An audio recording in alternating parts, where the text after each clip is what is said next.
अर्जुन और किरात युद्ध के बारे में आज आप लोगों को बताया जाएगा। तो दोस्तों, अगर चैनल पर नहीं हो तो चैनल को सब्सक्राइब जरूर करें। शुरू करते हैं। हिमालय की तराई में एक सघन वन था। वन में तरह तरह के पशु पक्षी रहते थे। वहीं जगह जगह ऋषियों की झोपड़ियां भी बनी हुई थी। ऐसा लगता था मानो प्रकृति ने अपने हाथों से उस वन को संवारा हो। उन्हीं झोपड़ियों के पास एक तेजस्वी युवक बहुत दिनों से अंगूठे के बल खड़ा होकर तप में लीन था। उसने खाना पीना सब कुछ छोड़ दिया था। वह केवल हवा पीकर ही रहता था। उसका शरीर सूख गया था, सिर के बाल बढ़ गए थे, पर चेहरे पर तेज बढ़ता जा रहा था। लगता था मानो दूसरा सूर्य निकल रहा हो। वह तपस्वी पांडवों का भाई अर्जुन था। वेदव्यास की सलाह से वह दिव्यास्त्र प्राप्त करने के लिए शिवजी को प्रसन्न करने की चेष्टा कर रहा था, क्योंकि छली, षड्यंत्रकारी और पापी कौरवों को हराने के लिए शिवजी की शरण में जाने के अतिरिक्त बेसहारा पांडवों के पास अब कोई चारा नहीं रह गया था। अर्जुन के तप के तेज से आसपास की धरती जलने लगी। झोपड़ियों में रहने वाले ऋषि मुनि घबरा उठे। वे अर्जुन को समझाने लगे कि वह ऐसा कठिन तप न करे, पर अर्जुन ने उनकी बातों पर ध्यान नहीं दिया। ध्यान भी वह कैसे दे सकता था, उसे तो अधर्म और अन्याय को मिटाने के लिए शिवजी से दिव्यास्त्र प्राप्त करने थे, अतः वह तप में लगा रहा। अर्जुन ने जब ऋषियों की बात पर ध्यान नहीं दिया तो ऋषिगण सामूहिक रूप से शिवजी से प्रार्थना करने लगे, प्रभु, अर्जुन के तप से धरती जल रही है, अगर आप उसे रोकेंगे नहीं तो इस वन में हम लोगों का रहना कठिन हो जाएगा।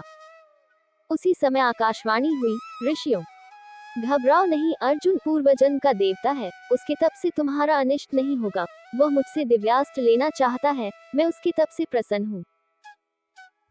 ये वाणी स्वयं भगवान आशुतोष की थी। अर्जुन बड़ी श्रद्धा से उनकी आराधना में लगा रहा, उन्हें प्रसन्न करने के लिए तप करता रहा। दोपहर का समय था। अर्जुन अपनी पूजा की माला भगवान के चरणों पर चढ़ रहा था।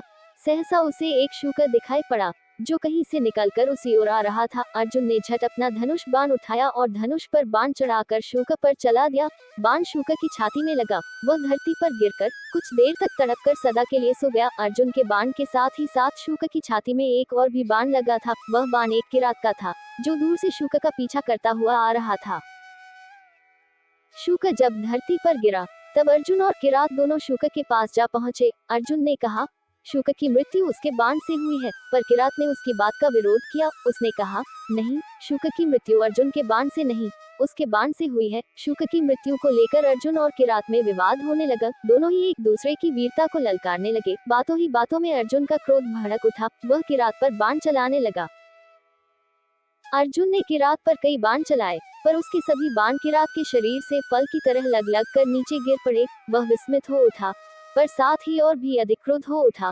वह किरात को युद्ध के लिए ललकार कर उस पर बाणों की वर्षा करने लगा। फलत किरात भी युद्ध के लिए तैयार हो गया। किरात और अर्जुन दोनों में युद्ध होने लगा। अर्जुन के पास युद्ध की जितनी कलाएं थी, जितने अस्त्र शस्त्र थे, सबका उसने उपयोग किया, पर किरात का बाल तक बांका नहीं हुआ।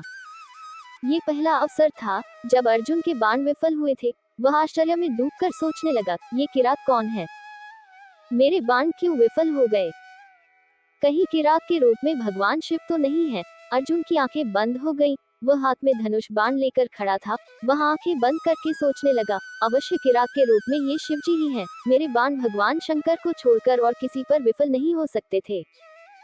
अर्जुन ने आंखें खोलकर देखो, सामने कोई नहीं था। किरात इधर उधर कहीं भी दिखाई नहीं पड़ रहा था। अर्जुन के मुख से अपने आप ही निकल पड़ा, भगवान शंकर, भगवान आशुतोष। सहसा अर्जुन के गले में एक माला आ गई। यह उन्हीं मालाओं में से एक थी, जिन्हें अर्जुन भगवान के चरणों में चढ़ाया करता था। अर्जुन को विश्वास हो गया कि किरात के रूप में भगवान शिव ही उसके शौर्य की परीक्षा ले रहे थे। अर्जुन का मन शक्ति और श्रद्धा से भर गया। वह पुलकित होकर भगवान शंकर की प्रार्थना करने लगा। भगवान आशुतोष प्रसन्न हो उठे। उन्होंने प्रसन्नता भरे स्वर में कहा, अर्जुन, मैं तुम्हारी वीरता की परीक्षा लेकर परम संतुष्ट हुआ हूँ। मैं तुम्हारी इच्छा के अनुसार ही तुम्हें पाशुपतास्त्र दे रहा हूँ। इससे तुम तीनों लोकों को जीत सकोगे।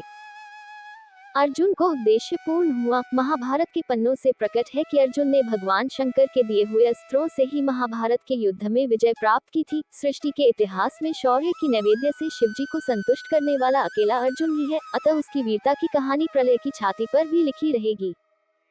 तो दोस्तों, कैसा लगा आज आप लोगों को हमारा वीडियो? आशा करते हैं सभी को पसंद आया होगा। पसंद आया तो हमारे चैनल को सब्सक्राइब जरूर कीजिए।